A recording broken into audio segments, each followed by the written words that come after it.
Hello folks, hope you're all well. Just going to do yet another little update on the Crimean War project in 1/72 plastic. So as I mentioned in my previous video, I was going to start on the Russian cavalry. I didn't get very far because I got distracted by the infantry, the British infantry. So what I did do is one unit of Cossacks. These are from Stretlets, and I think they are the Don Cossacks regiment. So these have been done. Quite basic, nothing fancy on their uniforms, so not very difficult to paint. For a bit of a change, I decided to do some artillery as well. Now these aren't Strelets artillery; these are from a company called MHAR. I don't know if that's how you pronounce it, because Stretlets don't do field artillery; they only do siege artillery. But they are one plastic 1/72, and they do fit well with the Stretlets figures as well. So they are going to be probably my go-to for the field artillery. Again, not too difficult to paint because they've got the nice cloaks covering most of their uniform underneath. So just a couple of cross straps, and that's it for the Russian side. I did some of the British. They don't do field artillery. Stretlets don't do field artillery for the British. They only do siege artillery. So I just done one of their packs for the siege artillery guns. You can see those actually too large. I think they might be 24-pounders or 32-pounders. Not quite sure. And a mortar. Uniforms are a little bit more fancy than the Russians. They're not wearing their cloaks. I'm not sure, they're not quite in full dress. Some of them have got caps on. But it came out okay, I think. And then, as I mentioned, I was distracted by the infantry, so I decided to do the Guards Brigade. So here we have the Scots Fusiliers, which are going to tell by their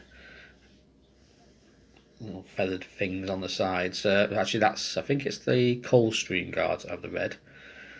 I may be wrong. I think I've written under the bases what they are. Then the Scots Fusiliers in the middle, Scots Fusiliers Guards. They don't have I think it's called a hackle. They don't have one of them.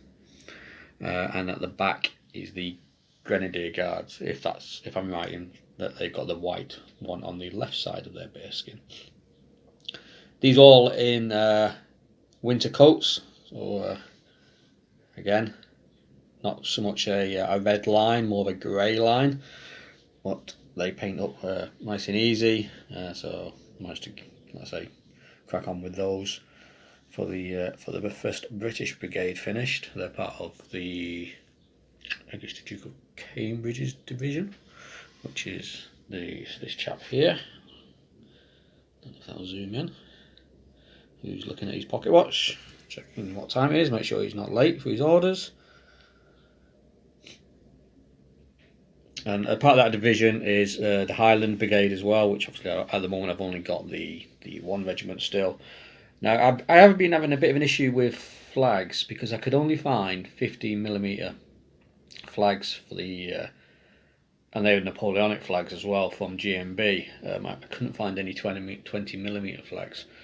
But then I found what's the company called? I think they're in Spain. It's Adolfo Ramos flags, and so these flags that you can see here. Originally, I had some GMB 15mm flags on there, but they're actually the Adolfo's flags now. I've replaced them, and they are nice flags, and they're a little bit big because the 15mm ones did look a little bit small. But I think these ones suit, but they don't have all the flags for the British units in the Crimea, so I'm going to have to mix and match a little bit. I'd already ordered some GMB flags for the Guards Brigade, and these are the Napoleonic ones. So I've kept them rather than purchasing more flags. The Adolfo Ramos flags are a little bit expensive, but they are gorgeous flags. I've got some here actually. Show it. So this is, I don't know if you can see that, but that's for one of the Highland regiments, 42nd. Lighting's a bit poor in here today. And they are, like I say, they are nice flags, and they are more in scale because they are actually 20mm. So I will be using them for most of my units. They do Russian flags, so if I can show an example of, so I've got some GMB 15mm flags here, and compared to the Adolfo Ramos flags that were 20mm. So you can see that. So very nice flags. So they are a little bit bigger, but again, I probably am going to end up using these because I'm obviously trying to cut costs down. I did get a couple of books off eBay for quite cheap, and that was these two here to help me. So I've got Inkerman, which I know was more of a company. Well, it wasn't a skirmish, but it was a lot of the fighting was companies against regiments and such. But it'd be nice reading some good material in there, and then the one for Balaclava, which has got some good stuff in it as well, including the everything that happened, including the Thin Red Line, the attack on the redoubts, the charge of the Heavy Brigade, and then the charge of the Light Brigade. So that's it for now. It's building up the forces nicely.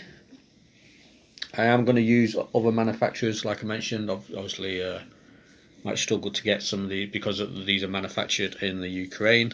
Might struggle to get some of these figures in the near future with all the terrible things that are going on over there. So I will be mixing and matching different manufacturers, and there's also 20mm new line designs.